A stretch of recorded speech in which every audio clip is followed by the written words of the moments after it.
Welcome to your favorite show, Let's Speak English. Hello, welcome back to your favorite TV show, Let's Speak English TV show. It's still me, no other person, your TV host, Precious. Always here live to bring you something very cool.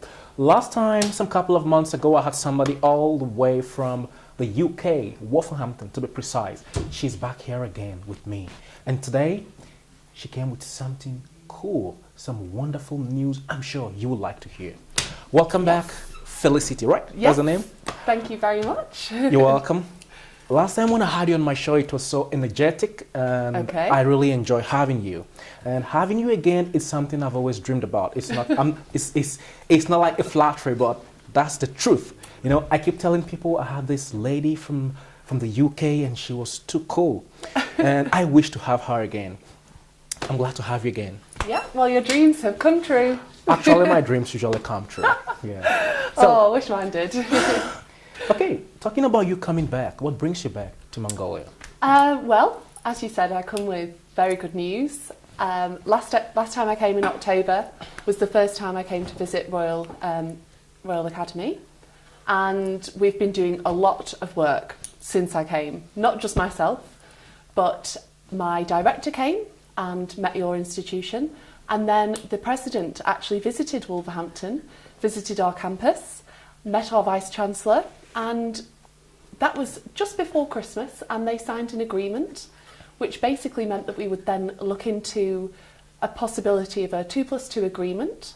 And the great news is that that's happened. The business school have been working very hard looking at your curriculum, your qualifications, and what they've actually been able to do is successfully map a 2+2 agreement for your students to come and study at our university. That's good. So what we're trying to say is that right now, Royal University has an agreement with Wolverhampton University. Absolutely, yeah.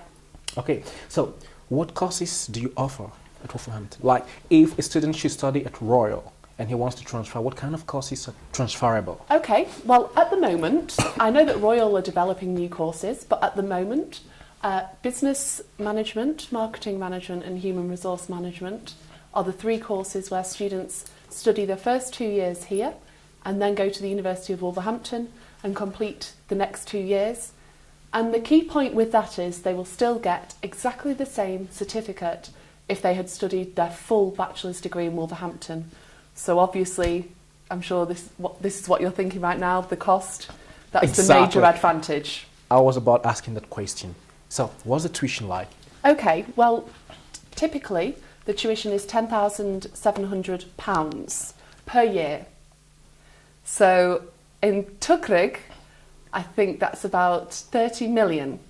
Eek, that sounds a lot in Tughrig. However, we offer a 10% international discount to Royal University students. Oh, that's So good. when they come and enrol, the second payment, or they can actually pay in instalments as well, because at the University of Wolverhampton, we completely understand that course fees in the UK are quite high for international students. Yeah. And we understand that they can't maybe pay all in one go. So we have two payment options. Either they pay the deposit and then the remainder when they arrive, Okay. or they pay the deposit and then 3 instalments in November, January and April. So that obviously is a great benefit for students and their parents inevitably, who are probably helping fund their studies. But then we give them the 10% discount, so it brings the course fees down to about £9,600. Okay. So let's break it down. Yeah. If you want to study at Wolverhampton, Yes, first of all, you get enrolled to Royal International University. of course. And after that, when you get your admission abroad, like if you want to transfer, you pay deposit. Yes. How many percent? You have to pay £5,000 deposit, £5,000. which is about half of the tuition fee for the year. Okay. This is a deposit that is required by the university because we are sponsoring the student's visa. Okay. So this deposit obviously comes off the course fee eventually. Okay. So this is required to be paid before the student comes to the UK. And when you come to the UK, how much time do you have to complete the deposit? So you would pay for example, the perfect process would be the students from Royal get their grades in June. Okay, yeah. They have already applied to Wolverhampton. They've gone through the process with Foreign Relations here at the university. They've already applied to our university. They've told us their contact details, their name. They've provided an academic reference, maybe from the Dean of the Business School. They've already provided their English examination results. Okay. The only thing that would be remaining would be their Royal University grades and the deposit. Okay. So by June they get their grades and then they would send us their statement of results. When we receive that, the only condition left is the deposit. Now, ideally they pay the deposit around the 6th of July because that then gives plenty of time to get the visa. Okay. Once the student pays the deposit, we would send them what is called a CAS letter. Now that is proof from the UK Border Agency that we are 100% willing to sponsor the student on the Tier 4 student visa. Okay. So we pay for that CAS letter and release it to Royal University and they will give it to the student. The student can then apply for the visa.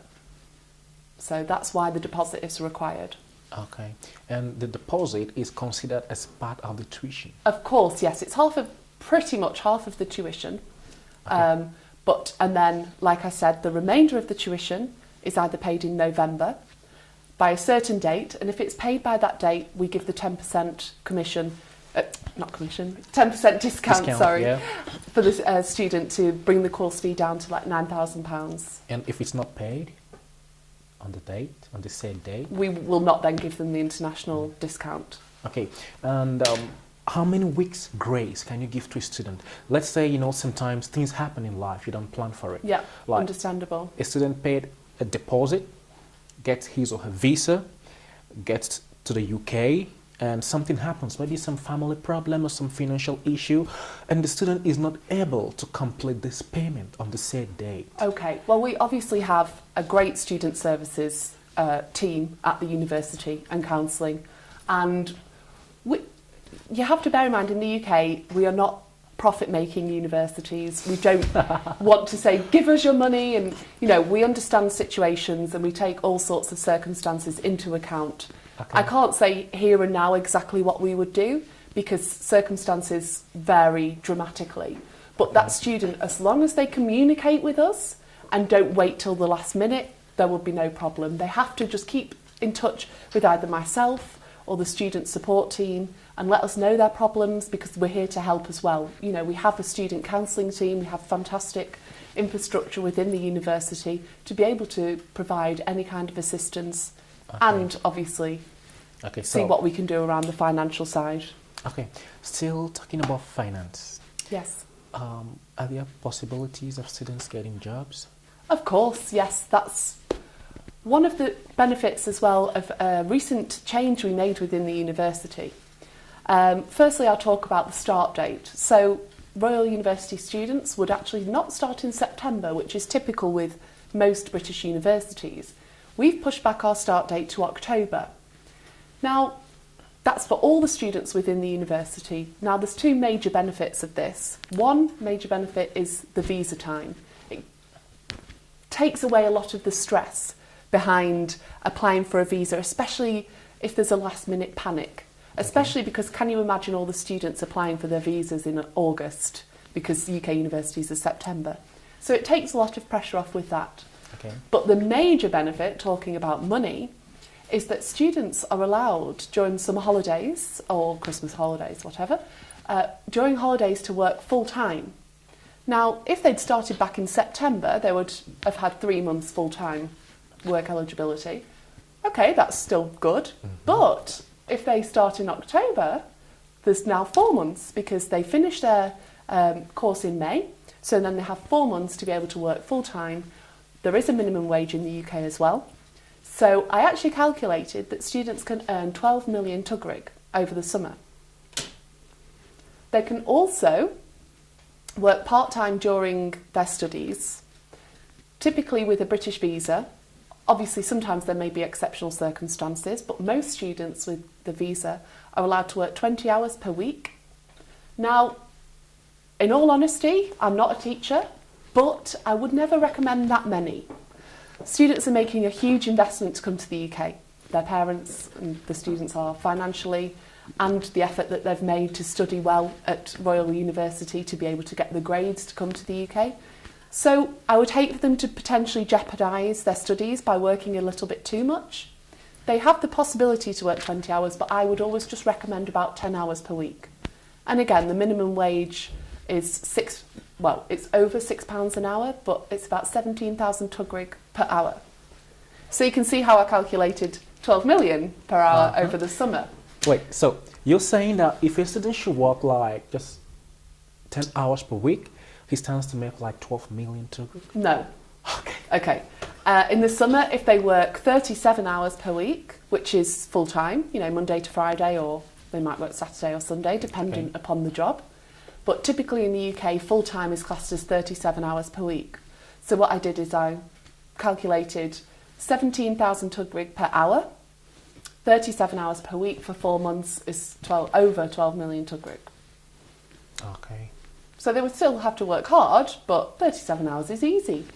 When I was 16, I would work a lot. 18, I worked more than 37 hours per week. Oh, yeah. That's so interesting. So what's the workload like in your school, the workload? Okay, well, it varies on the course, and within the university, we obviously expect students to do a lot of own independent study. We don't, tell them exactly how many hours they should work a week, but there is an expected amount and students must meet that and typically exceed that if they want to do really well and get a first-class degree. So they have obviously lectures, workshops and seminars, and then they have a lot of independent study. But the great thing about Wolverhampton as well is not only do the lecturers obviously encourage the students to do independent study, but other students encourage students to do independent study. That's very much the culture of British education. It's very much sharing ideas, sharing knowledge and working together, because that's how I feel, and obviously the British education, we feel that students really excel when they actually share ideas and, I hadn't thought about that aspect, critical thinking. So we have a learning centre where the whole ground floor doesn't just have books, it is a library, but the whole ground floor is there for students to go and meet other students and, study together and revise together. And I have a work Facebook page, and I saw last night that some of my student friends on Facebook, they checked into the library last night, I think about 2 a.m, because at the moment the library is open 24 hours, which is they love, because sometimes you get an urge to go and study at like 2 a.m, 3 a.m, and we allow that at the university. The accommodation is very close to the library. There's 24-hour security, so it's safe to walk to the learning centre. And students take advantage of the 24-hour opening times during revision periods. So, okay, that's nice. Still talking about finance. Mm-hmm. The tuition, does it include accommodation and feeding? No. Accommodation, we have 3 different types. The key point here is that in the UK, a lot of universities don't actually own the land or the accommodation. However, the University of Wolverhampton does. We've been we've been teaching for over 180 years, and we've been on that site for a long time. We've owned the accommodation for a long time, so we're able to keep the accommodation fees at the lowest possible price. Okay. So in Tugrig, accommodation ranges from 10 million Tugrig per year. Okay. So note there that if they work over summer, they can pay for the accommodation. Only? Only? That's great! Only. If they work over summer, you have 12 million Tugrig, and you pay 10 million Tugrig, you have 10 million Tugrigs. Yeah. Okay. It's better than nothing, actually. Yeah, definitely. Better Yeah. than if you'd have worked 3 months and got 9 million Tugrig, and be minus 1 million Tugrig. Yeah, it's better than nothing. I was studying sometime in Europe, in a country, I don't want to call the name because of the camera, and it was kind of difficult to cope at the time when I had some financial problem, because there was no job. Right, okay. Yeah, there was no job. So if you make 12 million Tugrig in 4 months, it's a whole lot good. Yeah. I can say that from experience. Yeah. Well, Yeah. I mean, I went to university. I had to help pay my accommodation, so I had to work part-time. I didn't work full-time. But, yeah, we have 3 different types of accommodation, ranging from 10 million Tugrig for the economy to 14 million Tugrig for ensuite. All of our accommodation has its own bed. It's not like American universities where you're in dormitories and you share. You get your privacy at our university. Okay. You have your own bed and wash basin and desk, obviously. And in economy and standard, you share the kitchen and bathrooms. Okay. However, we also offer ensuite accommodation, which is the 14 million Tugrig. Okay. And that there you have your own bathroom, but you share the kitchen, which is nice because it's sociable. And, you know, can you imagine all the different types of cuisine that are cooked? We have students from over 120 countries in the world, so I'm sure every different type of food possible has been cooked in those kitchens. Interesting. Now, talking about accommodation, Yeah. can we break it down a little bit? How much is 1 month, like per se, like Okay, let's say about 1 million Tugrig. for 1 month? And some students, if they are financially challenged, can they pay monthly or you must pay for 1 year? No, you don't have to pay for 1 year at all. It's paid in instalments. Okay. I think 3, but what I'll do is I will check and then let foreign relations team here know, because I know that you can definitely pay in instalments. Okay. We don't expect all the money up front. That would be really unfair, and we are the University of Opportunity, and we would never do that for students. I think it's 3 because that's what mine was, but let me double check. But one thing to also note, which I didn't get in my university accommodation because mine was private, and bearing in mind this is 10 years ago, my accommodation was more than what the University of Wolverhampton accommodation is now. So that's indicative of accommodation prices in the UK. 10 years ago, my accommodation was more. That's crazy. Okay. But also, there are some more benefits of what our accommodation provides. We provide free high-speed Wi-Fi for all students, free contents insurance, all the bills are included, water, gas, electricity, and students also get free gym membership, which when I was at university was £50 per month. So Now it's free. well, I went to a different university, you see. Okay. So I'm just showing you the comparison. Comparison. When I went, I paid £50 a month for the gym, and here it's absolutely free. And also another one, which some people laugh when I get so excited about it, is that the laundry is free. So I would be excited too. I know. Because I hate washing. No. We don't do it for them, but it's free. Like, they do it for themselves? Yes. Come on, independence. It's great. Maybe some people will help show you how to use the machine. No. Okay. But they have to go there and toss in their clothes and They do have the to washing? pick up their clothes and put them in the machine. How difficult is that? Well, when you have someone who dislikes everything about washing, that can be difficult. Oh my. No, basically, it used to cost me £1 every time to use the washer or the dryer. Okay. So can you imagine how many pound coins I needed all the time to go? Yeah. I used to spend about £4 per week. So students are saving a lot of money there. So it's a great benefit, but no, you don't have a personal washer. Maybe you could pay your housemate to help you. Maybe. That's your decision. Okay. Thank you very much for listening. I'll be right back on this show in a short while. Let's have a break. Thank you.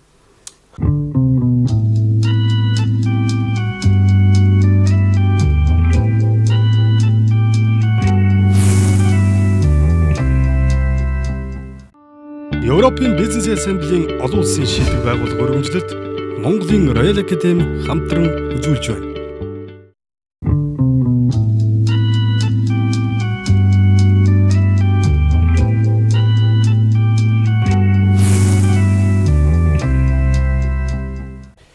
Thank you very much for staying tuned to us.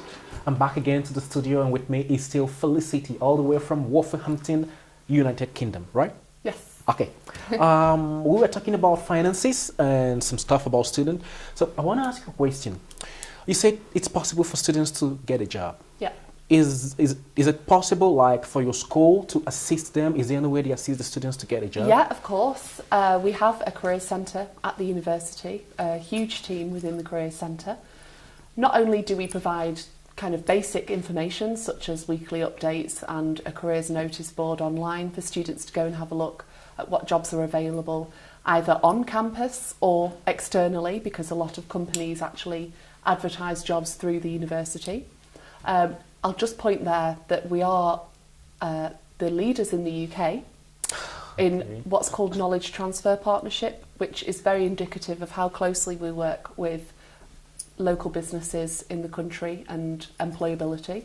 So local businesses trust us, they trust our students and our graduates, and that's why they come to us when they have even part-time opportunities. So students will be able to search online for that, but we also provide additional services such as maybe a student has never worked part-time before and maybe they don't even have a CV, a resume. So we have free workshops for students to learn about how to do a really good CV, especially targeting British businesses or international businesses. So not only will that help them part-time employment in the UK, when they graduate they also have these skills to be able to write, you know, really effective curriculum vitae and covering letters and really be able to present themselves well to employers. And that's one of the reasons why our employability rate is actually now 93%. Wow. Students That's a within lot. the first 6 months either go on to find a job or go on to further study, and at the moment it's 93%. And that was the new statistic about 3 weeks ago. Wow. So we also help them with presentation skills. So, because some jobs require you to go and do a presentation, we help them with that. And all sorts of other soft skills around looking for jobs. We also have volunteering opportunities. I know not all students would like to do that because some do need the money, but that's a really great personality building and looks fantastic on your CV for the future. And we also help students with volunteering opportunities. Okay. I think 2 or 3 at the moment, students that I know very well, they are volunteering in Birmingham City, which is just 15 minutes away from Wolverhampton, to let you know. It's the second biggest city in the UK. And they're volunteering there to help encourage people to start using bicycles and walking more and really helping with the fitness agenda there in Birmingham. So as you can see, there are many different opportunities. Students do not find it difficult to get a part-time job in Wolverhampton. We're the only university in the city, so there's not too much competition from other universities. Okay. Students could also work in Birmingham. I know some that actually go and work in, you know, like the Apple Mac store, which is great as well. So students can either get part-time jobs that are not terribly relevant to their course and they are just doing it to earn money, but they can also get help to find a job that is relevant to marketing or human resources or business. So, yeah, we're very strong in the areas of careers, and that's why our graduates do so well. That's so interesting. Now, we've talked about getting this money. Let's talk about spending this money. What's the cost of living like in Wolverhampton? Oh, well, they might find it quite hard to spend all of their money, actually. Wolverhampton is one of the lowest cost of living cities in the UK. I even noticed a difference when I moved from Manchester to Wolverhampton. The price is much lower, actually. What I typically say to students is that £350 per month is easily achievable to live on that, which is about $500. So that's something which they don't even have to spend that much. You know, you've got to remember their accommodation has everything that they need. If they really don't have much money and just to buy food, then they can reduce. It's completely dependent upon the student, but... Okay, can I ask one question? Mm-hmm. How much does nightclub cost in Wolverhampton? I don't know, I never go to nightclubs. Okay. Well, okay, we won't talk too much about it because we don't want to encourage. Exactly. But there are a lot of student group communities within Wolverhampton, and there's like Facebook groups where international students can join, and there's local bars and nightclubs, and there's student nights on. I think, I'm not a student, so I don't know, but the student nights on like Thursdays, Wednesdays, where maybe they could get drinks for very cheap, but I don't want to go into too much detail. Okay. Let's just put it this way, It's affordable. yeah, and it's also the positive. It's also very nice to meet people from other countries and mix with people from other countries. Okay. But it's not the alcohol is not as cheap as here.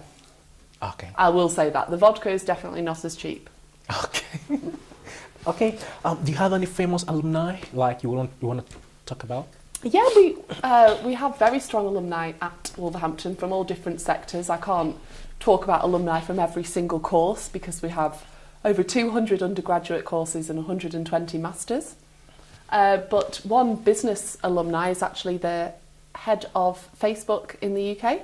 I don't know his name, but this is what I know. Okay. And we have famous alumni from this School of Art. He actually produced the movie, you know, Inception? Yeah, I do. And he won an Oscar. So one of really? our alumni has an Oscar. He's called Nigel Babb, I know that. Some of our other alumni have gone on to become like football managers. I know you would like that. Okay. One for the ladies team, I think in Arsenal, which I don't think you like Arsenal, do you? I don't hate Arsenal, Okay. but my heart goes for Chelsea Yeah. every time. And Liverpool. And actually one of our alumni is the head of Sabah State in Malaysia. We've got a lot of high political alumni as well. So I will have to find out the gentleman that's the head of international Facebook in the UK. Okay, you should. Yeah, it's definitely not Mark Zuckerberg, okay? It's not him, before anyone gets the wrong idea. Okay.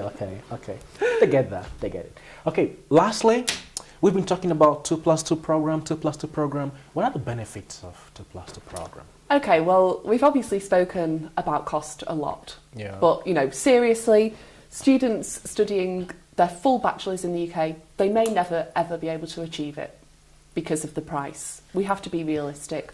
Obviously, at Wolverhampton, we do whatever, as much as we can to keep the price low and as attractive for international students.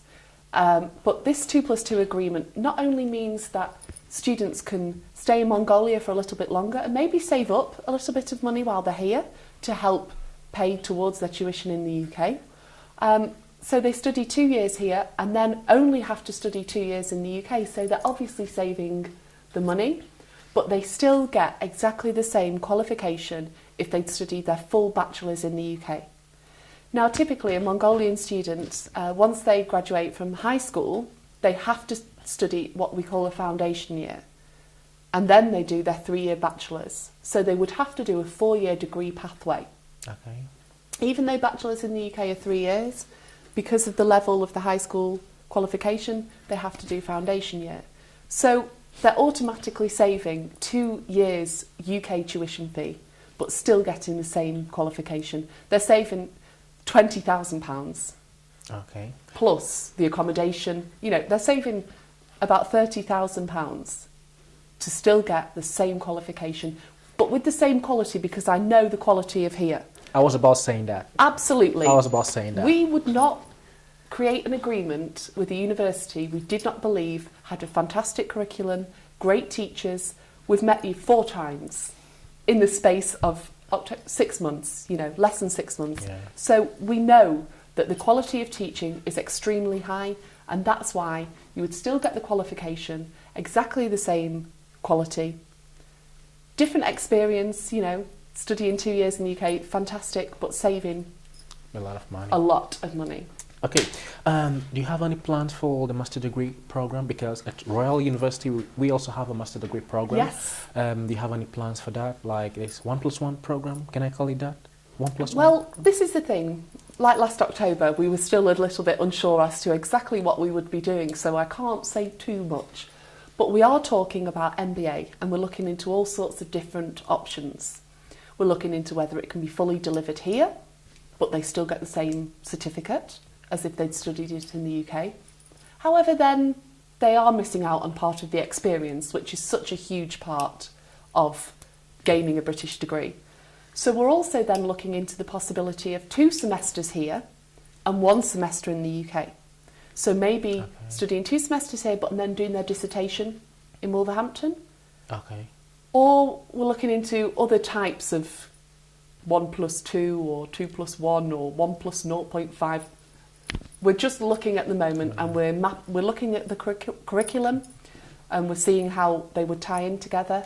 But and then we are also looking at we want to give MBA students as many opportunities as possible, because we know, especially at that stage in life, people are in different situations. Some people are married with children, so they may not be able to come to the UK. But why should we not give them the opportunity? Like I said, we're the University of Opportunity. We want to do as many things as possible to ensure that people have access to our education. Okay. But the most important thing is there is hope. Oh, of course, of course. And also, you know, we have other masters available, and even for students not from Royal, from ICSAZAG, and if they get the English, obviously, they can come to our university and study their masters, and we are talking with Foreign Relations about that as well, and That's providing financial incentives for the masters. That's good. Thank you very much, No, Felicity, thank for you. coming on my show. Like, anytime you come, you bring this energy that I enjoy so much. And definitely, I'm going to pull you down again very soon. Yeah. Thank you Great. very much for watching. It's Let's Speak English TV show brought to you by Royal HD TV, courtesy of Royal International University. I'll be here again next week with something cool to blow your mind. Till then, stay tuned. Don't go away. Keep watching. Thanks for watching. See you soon. Same station, same time, same place.